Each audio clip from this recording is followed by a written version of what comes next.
So drawing for me comes back to music. I never studied music, but the minute I'm on a stage or with a group of musicians, I know what to do. And so I trust that intuition. So I apply that to drawing. So I want these to feel like jazz compositions. When I was offered this opportunity to show at the Drawing Center and immediately seeing the columns running right down the center of the space, it became clear that I had to turn the space into the home of Sir Dingolay.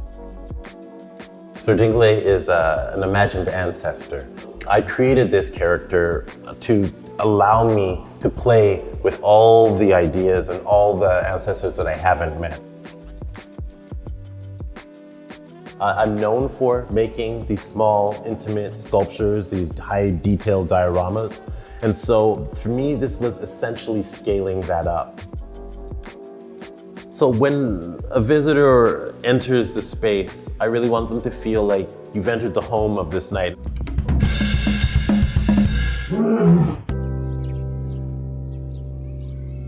When I started to hear the term genetic trauma, I thought I wanted to take a different approach and think about genetic imagination. And being from the diaspora, being from the Caribbean, there's only so far back you can look into your history before it starts to become obscured and impossible to grasp.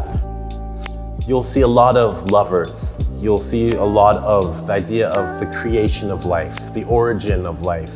You'll see dance.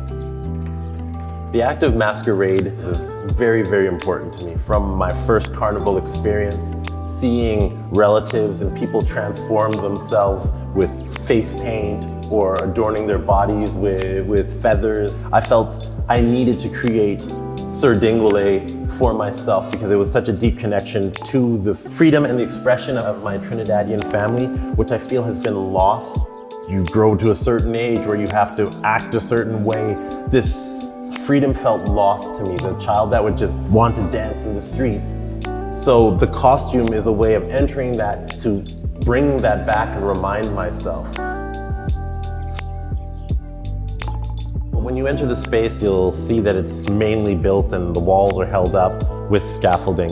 Scaffolding for me is such an important tool. It's almost like charcoal in a sense as one of the oldest materials for building. And the patina on the scaffolding interests me as much as the paintings. I think like if we're to look at a moment like this with the splattered paint, where I'm thinking of Frank Bowling and an artist like that, I also think I was staring so much at the scaffolding, seeing how color could be spattered and speckled.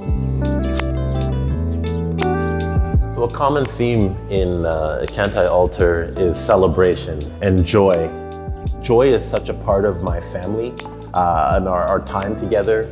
And this really feels like a tribute to my parents and all that they've done so we could be here, and all the ancestors whose shoulders I stand on. I don't want to just only imagine their trauma. I want to think of how they celebrated. And this definitely is a moment where I feel we're a space where people can come to celebrate.